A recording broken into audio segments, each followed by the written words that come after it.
क्या मोहनदास करमचंद गांधी वाकई राष्ट्रपिता थे या वे एक रंगभेदी थे, अंग्रेजों के एजेंट थे या देश के विभाजक थे?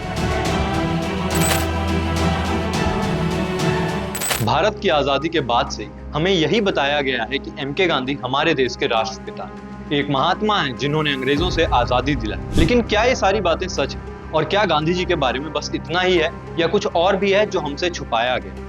इस वीडियो में मैं आपको गांधी जी के बारे में ऐसी बातें बताने वाला हूं जो शायद ही आपको कभी किसी ने बताई हो, और शायद इस वीडियो को पूरा देखने के बाद आपका गांधी जी के प्रति नजरिया बदल जाए, क्योंकि अब बात होगी तथ्य पर। आप सभी को लग रहा होगा कि गांधी जी के बारे में कोई कैसे इस तरह का वीडियो बना सकता है, जिस देश में प्रभु श्री राम के अस्तित्व पर सवाल उठ सकते हैं, श्री कृष्ण के चरित्र पर उंगलियां उठ सकती हैं, तो गांधी जी के भी छुपे हुए काले रहस्यों को उजागर किया जा सकता है।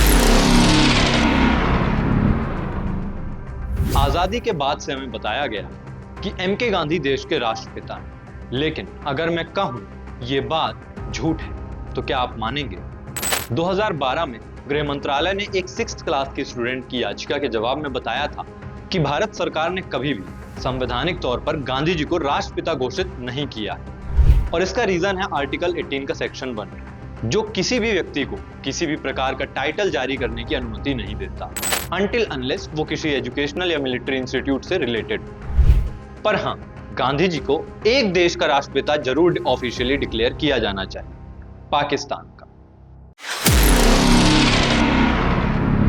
2016 में भारत के पूर्व राष्ट्रपति प्रणब मुखर्जी जी ने घाना विश्वविद्यालय में गांधी जी के स्टैच्यू को अनवील किया था, लेकिन 2018 में ही उसी विश्वविद्यालय से गांधी जी की मूर्ति को हटा दिया गया, और वहां के लोगों ने उस दिन जश्न मनाया था, क्योंकि वहां के प्रोफेसर्स और स्थानीय लोग मानते थे कि गांधी जी एक बहुत बड़े रेसिस्ट थे। हाँ, आपने सही सुना, रेसिस्ट।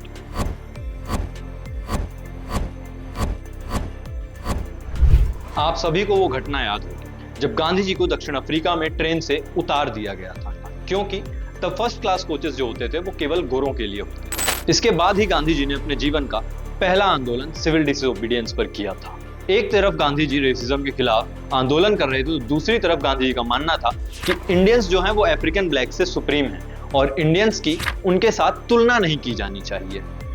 इवन गांधी जी ने एक याचिका में अफ्रीकन ब्लैक्स को काफिर तक कहा था, और उनके अनुसार अफ्रीकी लोगों का एकमात्र उद्देश्य है पशुओं को इकट्ठा करना और उनसे पत्नियां खरीदना, जिससे वे अपना जीवन आलस्य और नग्नता में बिता सकें। गांधी जी को अफ्रीकन ब्लैक्स के साथ उठना बैठना तक अपमानजनक लगता था। 1903 में गांधी जी ने एक लेख लिखा था, उसमें कहा था कि जिन लोगों का रंग गोरा होता है वो लोग महान होते हैं, और जो लोग ब्लैक होते हैं, मतलब जिनका रंग काला होता है, वो लोग अपना जीवन जानवरों की तरह व्यतीत करते हैं। मतलब एक तरफ गांधी जी रेसिज्म के अगेंस्ट प्रोटेस्ट कर रहे हैं और दूसरी तरफ अफ्रीकन ब्लैक्स के लिए उनके ये विचार थे, और गांधी जी के इस तरह के व्यवहार के कारण ही वहां के लोग उन्हें आज भी नापसंद करते हैं। इस फोटो में गांधी जी के साथ दो लड़कियां हैं, एक का नाम मनु है और दूसरी का नाम आभा। 1946 के आसपास गांधी जी ने एक ऐसा प्रयोग किया था जिसे आज के समय में अगर कोई भी इंसान करता तो हम उसे महात्मा नहीं बल्कि हैवान कहते। गांधी जी ने अपने से छोटी उम्र की लड़कियों के साथ नग्न सोने का प्रयोग किया था।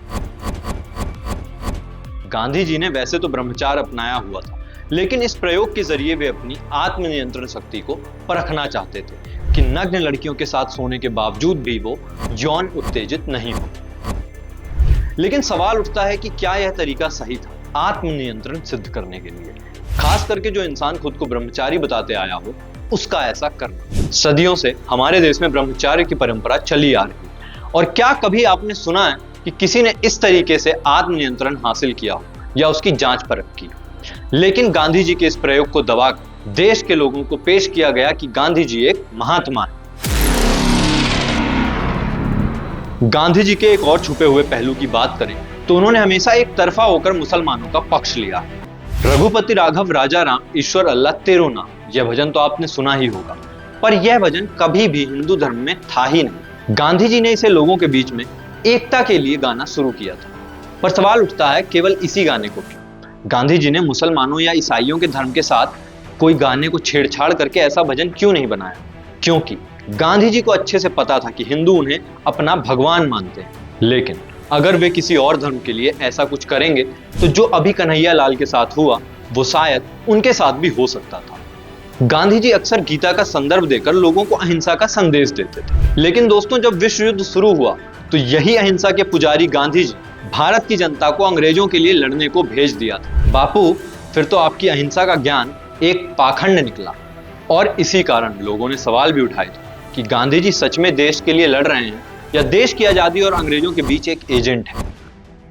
नौखाली के दंगे हों या बापू का हिंदुओं को मस्जिद से बाहर करने के लिए अनशन करना, कहीं ना कहीं बापू ने देश को अहिंसा सिखाते सिखाते हिंदुओं को अपंग बना दिया था।